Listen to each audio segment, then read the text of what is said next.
बांग्लादेश के किसी प्लेयर को आईपीएल की ऑक्शन पे उन्होंने बाय नहीं किया। आप ये क्या कहेंगे कि ये ऐसे ही हो गया? नहीं, ये भारत के जय शाह साहब ने, ये मोहम्मद यूनुस साहब और बांग्लादेश को सबक सिखाया। एक बांग्लादेशी प्लेयर नहीं बिका। अब ये कह रहे हैं कि आईपीएल तो चाहता था लेकिन बीसीसीआई ना उसने साजिश कर दी। गधे के बच्चों, आईपीएल है किसका? आईपीएल है किसका? ढाका में कोई बनियान कच्छे बनाने की कंपनी, उसका आईपीएल है? अबे BCCI is the controlling authority. क्या बात कर रहे हो यार? कह रहे आईपीएल चाहता था, बीसीसीआई नहीं चाहता था। और ये वही लोग हैं, मैं बता रहा हूं, इनको तो क्रिकेट में भी जलील करना बाकी है, ये बांग्लादेशियों को।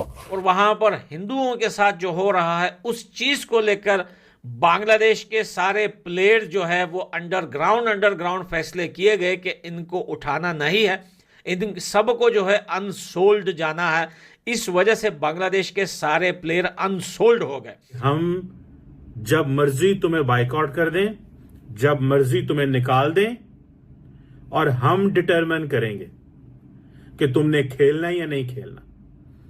थोड़ा सा पीछे चले जाएं, कुछ साल पहले पाकिस्तानी प्लेयर्स को आईपीएल में लेना बंद कर दिया गया था। जहां पर अफगानिस्तान के 7 प्लेयर्स पे पैसे लगा दिए गए हैं, वहां पर जो आप बांग्लादेश के एक भी प्लेयर पे किसी भी फ्रेंचाइज ने पैसे लगाना मुनासिब नहीं समझा। अबे तुम्हारा देश हमने बना के तुम्हें दिया है। जो तुम्हारा मुल्क है ना बांग्लादेश, तुम्हें हमने बना के दिया है। It is the Indian armed forces that created Bangladesh. और बांग्लादेश के 12 प्लेयर्स इस लिस्ट में मौजूद थे और 12 में से किसी एक पर भी किसी भी फ्रेंचाइज ने पैसे नहीं लगाए। दोस्तों, भारत स्पेशल में आपका स्वागत है। पाकिस्तान के बाद बांग्लादेशी प्लेयरों की भी आईपीएल में नो एंट्री देख पाकिस्तानी और बांग्लादेशी मीडिया सदमे में है। अब इस बार के आईपीएल मेगा ऑक्शन में दुनिया के कई देशों के बड़े बड़े क्रिकेटरों को खरीदा गया और कई बड़े बड़े क्रिकेटरों को अनसोल्ड जाना पड़ा है। हैरानी की बात यह रही कि इस बार हमारे पड़ोसी देश बांग्लादेश के किसी भी प्लेयर को आईपीएल की किसी भी टीम ने नहीं खरीदा और उनको वापस अनसोल्ड जाना पड़ा है। इससे पिछले सालों में बांग्लादेश के कुछ प्लेयरों को आईपीएल की टीमों द्वारा खरीदा जाता था, जिसमें बांग्लादेश के सर्वश्रेष्ठ क्रिकेटर साकिब अल हसन, जो कि बांग्लादेश के अब तक के सबसे अच्छे ऑलराउंडर माने जाते हैं। वर्ल्ड क्रिकेट में भी साकिब अल हसन का एक बहुत ऊंचा दर्जा है और उन्हें पहले कोलकाता नाइट राइडर्स के द्वारा खरीदा जाता था और यह आईपीएल खेलते थे। इनके अलावा बांग्लादेश के एक और क्रिकेटर मुस्तफिजुर रहमान भी आईपीएल खेलते थे, जिनको चेन्नई सुपर किंग ने पिछले साल ही खरीदा था। लेकिन इस बार आईपीएल के इतने बड़े ऑक्शन में बांग्लादेश के एक भी क्रिकेटर को ना देख पाकिस्तानी मीडिया कहने लगी है कि यह बीसीसीआई ने जानबूझकर किया है, क्योंकि भारत बांग्लादेश में हो रहे हिंदुओं पर अत्याचार को लेकर बहुत ज्यादा गुस्से में है। और जैसे पाकिस्तानी प्लेयर आईपीएल से प्रत्यक्ष तौर पर बैन है, अब वैसे ही आईपीएल में बांग्लादेशी प्लेयरों को भी अप्रत्यक्ष तौर पर बैन कर दिया गया है और आईपीएल की सभी टीमों से कह दिया गया है कि अब बांग्लादेश के किसी भी क्रिकेटर को ना खरीदें। एक बांग्लादेशी प्लेयर नहीं बिका। अब ये कह रहे हैं कि आईपीएल तो चाहता था लेकिन बीसीसीआई ना उसने साजिश कर दी। गधे के बच्चों, आईपीएल है किसका? आईपीएल है किसका? ढाका में कोई बनियान कच्छे बनाने की कंपनी, उसका आईपीएल है? अबे BCCI is the controlling authority. क्या बात कर रहे हो यार? कह रहे आईपीएल चाहता था, बीसीसीआई नहीं चाहता था। और ये वही लोग हैं, मैं बता रहा हूं, इनको तो क्रिकेट में भी जलील करना बाकी है, ये बांग्लादेशियों को। ये ऐसे हैं कि इन्होंने गलती से एक मैच जीत लिया। ये पोस्टर देखिए, ये पोस्टर देखिए। इन्होंने मैच जीत लिया तो इन्होंने एक पोस्टर बनाया जिसमें यह दिखाया कि महेंद्र सिंह धोनी और जो इंडिया के बड़े बड़े लेजेंड्स हैं उनके उस्तरे से आधा सर साफ कर दिया। ये देखिए, ये एडवर्टाइजिंग चल रही है। इतना जहर है। अबे तुम्हारा देश हमने बना के तुम्हें दिया है। जो तुम्हारा मुल्क है ना बांग्लादेश, तुम्हें हमने बना के दिया है। It is the Indian armed forces that created Bangladesh. तुम्हें तो पाकिस्तानी मार मार के सुअर बना रहे थे। ऑपरेशन सर्चलाइट भूल गए तुम? आज तुम हिंदुओं के साथ वो कर रहे हो। मैंने इसी प्लेटफॉर्म पे तुम्हें सपोर्ट करा, वो मेरी गलती है, वो मेरी गलती है।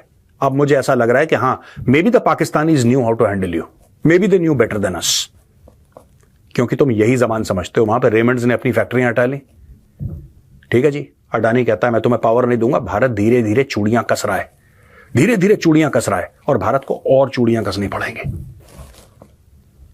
ये वो कौम है कि ये 100 मैच हारे, एक जीत गई ना, ये इतने पागल हो जाते हैं, इनको पेट में, जैसे कहते हैं ना हम लोग के कुत्तों को घी हजम नहीं होता, ये ऐसे पोस्टर निकाल रहे हैं। दोबारा पोस्टर दिखाओ यार एडिटर, ये पोस्टर इन्होंने निकाला है। इस पोस्टर में ये लोग ये कह रहे हैं कि देखो सर मुंडा दिया, सर मुंडा दिया। तुम एक मैच गलती से जीत गए, तुम कमीज पैंट से बाहर आ गए, तुम बाहर आ गए। This is what you do absolute. दोस्तों, एक बड़ी डेवलपमेंट हुई है इंटरनेशनल क्रिकेट के अंदर, क्योंकि आजकल क्रिकेट का दौर दौरा है कि बांग्लादेश के किसी प्लेयर को आईपीएल की ऑक्शन पे भारतीय जो आईपीएल होती है उन्होंने बाय नहीं किया। आप ये क्या कहेंगे कि ये ऐसे ही हो गया? नहीं, ये भारत के जय शाह साहब ने, अमित शाह साहब ने, नरेंद्र मोदी साहब ने, डॉक्टर जयशंकर साहब ने, ये मोहम्मद यूनुस साहब और बांग्लादेश को सबक सिखाया कि हम जब मर्जी तुम्हें बाइकआउट कर दें, जब मर्जी तुम्हें निकाल दें, और हम डिटरमिन करेंगे कि तुमने खेलना या नहीं खेलना। थोड़ा सा पीछे चले जाएं, कुछ साल पहले पाकिस्तानी प्लेयर्स को आईपीएल में लेना बंद कर दिया गया था। क्यों? क्या पाकिस्तानी प्लेयर्स अच्छा नहीं खेल सकते? क्या अच्छे बैट्समैन नहीं है? अच्छे बॉलर नहीं है? अच्छी फील्डिंग नहीं करते? ग्लोबल रैंकिंग में नाम नहीं है? क्या वजह है?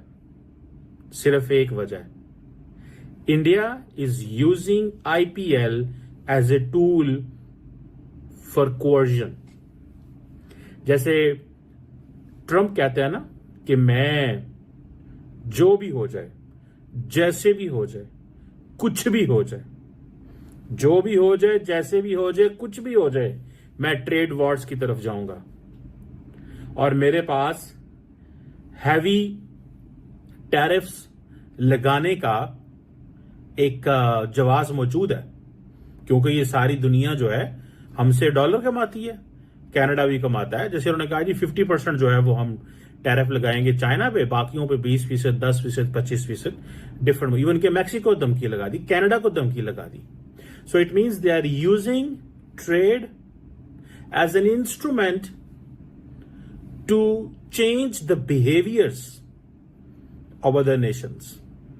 Narendra Modi wants to use cricket as an instrument to change the behavior of Pakistan and now Bangladesh.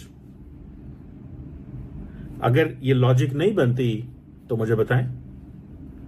मैंने आपको बड़े सॉफ्ट से तरीके से बता दिया कि नरेंद्र मोदी साहब जो हैं वो अब ये महसूस करते हैं this is the time, this is the time to punish Bangladesh. And if we have to punish